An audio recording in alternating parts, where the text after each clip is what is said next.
Hi అండి, welcome to our Surya's food and beauty channel. నేను మీ Suryachandrika. Hello అండి, అందరూ ఎలా ఉన్నారు? బాగున్నారా? నేనైతే చాలా బాగున్నాను. మీ అందరూ కూడా బాగుండాలని మనస్ఫూర్తిగా కోరుకుంటున్నాను. ఎప్పట్లాగే ఈరోజు కూడా ఒక మంచి హెల్దీ స్నాక్ రెసిపీతో మీ ముందుకు వచ్చాను. ఇది స్నాక్గానే కాదండి, బ్రేక్ఫాస్ట్ టైంలో కూడా హ్యాపీగా ప్రిపేర్ చేసుకొని తీసుకోవచ్చు. ఎందుకంటే ఇందులో మనం వేసే ఇంగ్రీడియంట్స్ అన్నీ కూడా హెల్దీ ఇంగ్రీడియంట్స్తో మనం ప్రిపేర్ చేసుకుంటున్నాం అన్నమాట. నో బ్రెడ్ శాండ్విచ్ రెసిపీని మీకు షేర్ చేస్తున్నాను. మరి నో బ్రెడ్ శాండ్విచ్ని ప్రిపేర్ చేసుకోవడానికి మనకి ఏమేం కావాలి, ఎలా ప్రిపేర్ చేసుకోవాలి తెలుసుకునే ముందు ఫస్ట్ టైం కనుక ఎవరైనా మన ఛానల్ని చూస్తున్నట్లయితే మన ఛానల్లో ఉన్నటువంటి వీడియోస్ అన్నీ ఒకసారి చెక్ చేసి కంటెంట్ కనుక మీకు నచ్చితే తప్పనిసరిగా మన ఛానల్ని సబ్స్క్రైబ్ చేసుకోండి. అలానే పక్కన ఉన్న బెల్ ఐకాన్ కనుక క్లిక్ చేశారంటే నేను వీడియోస్ పోస్ట్ చేసిన వెంటనే నేను వచ్చేసాను అంటూ నా వీడియోస్ మిమ్మల్ని పలకరించేస్తాయి. మరి నో బ్రెడ్ శాండ్విచ్ రెసిపీని ప్రిపేర్ చేసుకోవడానికి నేనైతే ఇక్కడ స్ప్రౌట్స్ని తీసుకుంటున్నానండి. ఈ స్ప్రౌట్స్లో నేను ఇక్కడ కాబూలీ చనా, నార్మల్ బ్రౌన్ చనా ఉంటాయి కదా, అవి, బొబ్బర్లు, బఠానీలు, ఇలా కావలసినవన్నీ కూడా నేను వేసుకున్నాను. మీరు సింగిల్ ఇంగ్రీడియంట్తో కూడా, అంటే ఒక కాబూలీ చనా కానీ, బొబ్బర్లు కానీ, లేదంటే పెసర్లు, ఏదైనా ఒక్కటి స్ప్రౌట్స్గా తీసుకొని కూడా మీరు చేసుకోవచ్చు. ఈ స్ప్రౌట్స్ అన్నీ కూడా నేను ఒక మిక్సీ జార్లోకి వేసుకొని దానిలోకి కొద్దిగా వాటర్ వేసుకొని టేస్ట్ కోసం కొద్దిగా ఉప్పుని వేసుకొని గ్రైండ్ చేసుకున్నాను. ఇలా మనం ఒక థిక్ పేస్ట్ లాగా అయితే గ్రైండ్ చేసుకోవాలన్నమాట. నాకైతే కొంచెం కన్సిస్టెన్సీ కొద్దిగా థిక్గా ఉందండి. మీరైతే చేసుకునేటప్పుడు కొద్దిగా వాటర్ వేసుకొని పల్చగా చేసుకోండి. ఇప్పుడు స్టఫ్ని ప్రిపేర్ చేసుకుందాము. స్టఫ్ని ప్రిపేర్ చేసుకోవడం కోసం నేను ఇక్కడ చాప్ చేసినటువంటి ఆనియన్స్, రెడ్ బెల్ పెప్పర్, అలానే గ్రీన్ క్యాప్సికమ్, తురుముకున్నటువంటి క్యారెట్ని యూస్ చేస్తున్నాను. చాలా సింపుల్ స్టఫింగ్ ఈరోజు మనం చేసుకుంటున్నాము. కట్ చేసుకున్నటువంటి వెజిటేబుల్స్ అన్నీ కూడా నేను ఇక్కడ ఒక బౌల్లోకి యాడ్ చేసుకుంటున్నాను. ఇవే కాకుండా మీకు ఎక్స్ట్రాగా ఇంకా ఏమైనా వెజిటేబుల్స్ కావాలన్నా కూడా మీరు వెజిటేబుల్స్ని యాడ్ చేసుకోవచ్చు, మీకు ఇష్టమైనటువంటి వెజిటేబుల్స్ని. టేస్ట్ కోసం నేను ఇక్కడ మయోనీస్ని కలుపుకుంటున్నానండి. ఇది కూడా హోమ్ మేడ్ మయోనీస్ అనమాట. మయోనీస్ని ఎలా ప్రిపేర్ చేసుకోవాలి అన్నది కూడా ఇంతకుముందు ఒకసారి నేను వీడియోని షేర్ చేశాను. అది కూడా ఒకసారి చెక్ చేయండి. ఇప్పుడు చేసిన మయోనీస్ని కూడా నేను షార్ట్స్లో అయితే అప్లోడ్ చేస్తాను. ఇంకా క్లియర్గా మీరు టిప్స్తో సహా పర్ఫెక్ట్ మయోనీస్ని చేసుకోవడం తెలుసుకోవాలనుకుంటే నాకు కామెంట్ సెక్షన్లో మయోనీస్ అని నాకు కామెంట్ చేశారంటే నేను అది కూడా ఒకసారి అప్లోడ్ చేస్తాను. నాకు ఇక్కడ మయోనీస్ కొద్దిగా తక్కువ అనిపించింది, అందుకే ఇంకా ఎక్స్ట్రా యాడ్ చేసుకొని నేను కలుపుకుంటున్నాను. నేను చాలా సింపుల్గా స్టఫింగ్ అయితే ప్రిపేర్ చేసుకుంటున్నాను. మీకు కావాలి అనుకుంటే ఈ మయోనీస్తో పాటు మీరు ఇక్కడ బ్లాక్ పెప్పర్ పౌడర్ కానీ, లేదంటే ఏదైనా మసాలా పౌడర్స్ అలా కూడా మీరు యాడ్ చేసుకోవచ్చు అనమాట టేస్ట్ కోసము. నెక్స్ట్ నేను ఇక్కడ శాండ్విచ్ మేకర్ తీసుకున్నానండి. శాండ్విచెస్ ప్రిపేర్ చేసుకోవడానికి శాండ్విచ్ మేకర్ని నేను ఇక్కడ బటర్తో అయితే గ్రీస్ చేసుకుంటున్నాను. మీరు ఆయిల్తో కానీ నెయ్యితో కూడా మీరు ఈ శాండ్విచ్ మేకర్ని గ్రీస్ చేసుకోవచ్చు. శాండ్విచ్ మేకర్ లేకపోయినా కూడా మీరు నార్మల్ దోశ పెనం మీద కూడా ఈ శాండ్విచెస్ ప్రిపేర్ చేసుకోవచ్చు అనమాట.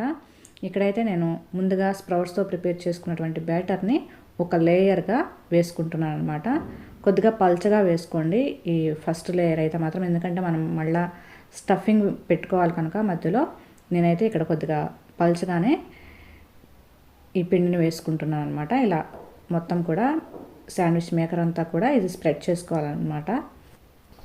నాకైతే ఇక్కడ బ్యాటర్ కొద్దిగా థిక్గా ఉందండి, చెప్పాను కదా ఆల్రెడీ. మీకు కన్సిస్టెన్సీని బట్టి మీరు అడ్జస్ట్ చేసుకోండి. కొద్దిగా పల్చగా అయితే బాగుంటుంది అనిపించింది నాకు. ఇక్కడ మొత్తం కూడా నేను స్ప్రెడ్ చేసుకొని కొద్దిగా ఎక్కువ ఉన్నటువంటి బ్యాటర్ని అయితే నేను తీసేస్తున్నాను, ఎక్స్ట్రాగా ఉన్నటువంటి దాన్ని. తర్వాత మనం స్టఫ్ ప్రిపేర్ చేసి పెట్టుకున్నాం కదా, ఆ స్టఫ్ని అయితే ఇప్పుడు మనం దీనిలోకి వేసేసుకోవాలన్నమాట. నేనైతే ఇక్కడ మనం ముందుగానే ప్రిపేర్ చేసినటువంటి స్టఫింగ్ను కూడా ఇక్కడ వేసేస్తున్నాను. ఈ విధంగా ప్రిపేర్ చేసుకునేటప్పుడు స్టవ్ని మాత్రం తప్పనిసరిగా సిమ్లోనే పెట్టుకోండి. అవసరమైతే ఒకసారి శాండ్విచ్ మేకర్ని వేడి చేసుకొని ఆఫ్ చేసి ఈ బ్యాటర్ అంతా కూడా మీరు ఫిల్ చేసుకున్న తర్వాత మళ్ళీ ఆన్ చేసుకొని మీరు సిమ్లో పెట్టుకొని కాల్చుకొని తప్పితే స్టవ్ని మాత్రం హై ఫ్లేమ్లో అస్సలు పెట్టద్దు, మీడియం ఫ్లేమ్లో కానీ హై ఫ్లేమ్లో కానీ పెట్టద్దు అనమాట. ఇలా బ్యాటర్ని వేసుకునేటప్పుడు తప్పనిసరిగా సిమ్లోనే పెట్టుకోండి. నేనైతే ఇక్కడ స్టఫింగ్ వేసుకున్నాను కదా, తర్వాత పైనుంచి కొద్దిగా చీజ్ని కూడా మోజరెల్లా చీజ్ని అయితే యాడ్ చేసుకుంటున్నాను. ఇది కూడా ఆప్షన్ అండి, మీకు కావాలంటే వేసుకోవచ్చు లేకపోతే లేదు. కానీ చీజ్ ఉంటే పిల్లలు ఇష్టంగా తింటారు కనుక నేను ఇక్కడ చీజ్ని అయితే వేసుకుంటున్నాను. తర్వాత పైనుంచి మళ్ళీ ముందుగానే మనం ప్రిపేర్ చేసుకున్నటువంటి స్ప్రౌట్స్తో ప్రిపేర్ చేసుకున్నటువంటి బ్యాటర్ని అయితే వేసుకుంటున్నాను. ఈ మొలకలు తినమంటే పిల్లలు నార్మల్గా తినరు కదా, మనం కర్రీలో వేసినా కూడా అంత ఇష్టంగా అయితే తినరు. నార్మల్గా మనం దోశలు కానీ ఇడ్లీలు కానీ వేసిస్తూ ఉంటాము. ఇలా రెగ్యులర్గా చేసే రెసిపీస్ కాకుండా ఇలా డిఫరెంట్గా అప్పుడప్పుడు చేసి పెడుతూ ఉంటే పిల్లలు కూడా ఇష్టంగా తింటూ ఉంటారనమాట. అందులోనూ ఇప్పుడు హాలిడేస్ వచ్చేస్తున్నాయి కనుక వాళ్ళకి ఏదో ఒకటి స్నాక్స్ అయితే అడుగుతూనే ఉంటారు. మనం ఏం చేయాలని ఆలోచించుకుంటూనే ఉండాలి. అటువంటి టైంలో ఇలాంటివి కొంచెం డిఫరెంట్గా చేస్తూ ఉంటే వాళ్ళు హ్యాపీగా ఎంజాయ్ చేస్తారనమాట.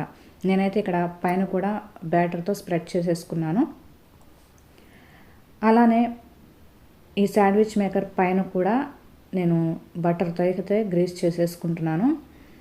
ఇప్పుడు దీనిని క్లోజ్ చేసేసి చక్కగా సిమ్లోనే మనం అటు ఇటు టర్న్ చేసుకుంటూ మనం దీనిని చక్కగా రోస్ట్ చేసుకోవాలి. సిమ్లోనే పెట్టుకొని మనం రోస్ట్ చేసుకోవాలి. చూడండి, అటు ఇటు టైం టు టైం మనం టర్న్ చేసుకొని తప్పనిసరిగా రోస్ట్ చేసుకోవాలన్నమాట, లేదంటే మాడిపోతుంది.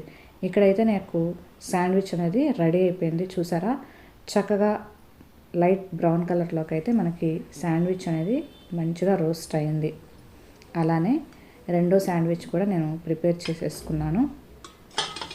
ఇది ఒక్క శాండ్విచ్ తింటే చాలండి, పిల్లల పొట్ట అనేది ఫుల్ అయిపోతుంది. ఎందుకంటే మనం ఇందులో ఫుల్ ఆఫ్ ప్రోటీన్ని యాడ్ చేసాం. మనం తీసుకున్న పల్సెస్ అన్నీ కూడా ప్రోటీన్ రిచ్ కనుక మనం చక్కగా ప్రోటీన్ రిచ్ ఫుడ్ మనం పిల్లలకి అందిస్తున్నట్టు అనమాట.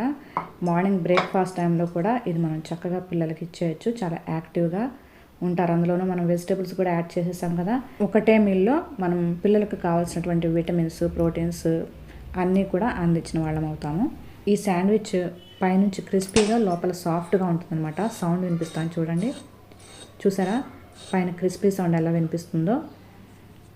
చూసారు కదా, ఈరోజు మనం చాలా చాలా సింపుల్గా, టేస్టీగా అండ్ హెల్తీగా ప్రిపేర్ చేసుకున్నటువంటి నో బ్రెడ్ శాండ్విచ్. వీడియో మీకు నచ్చిందా? నచ్చితే కనుక తప్పనిసరిగా లైక్ చేయండి. అలానే మీ ఫ్రెండ్స్ అండ్ ఫ్యామిలీ మెంబర్స్కి కూడా షేర్ చేసి, కొత్తగా ఎవరైనా మన ఛానల్ని చూస్తుంటే తప్పనిసరిగా మన ఛానల్ని సబ్స్క్రైబ్ చేసుకోండి. Thank you for watching. Keep smiling and be healthy. ఎప్పుడూ నవ్వుతూ ఆరోగ్యంగా ఉండండి.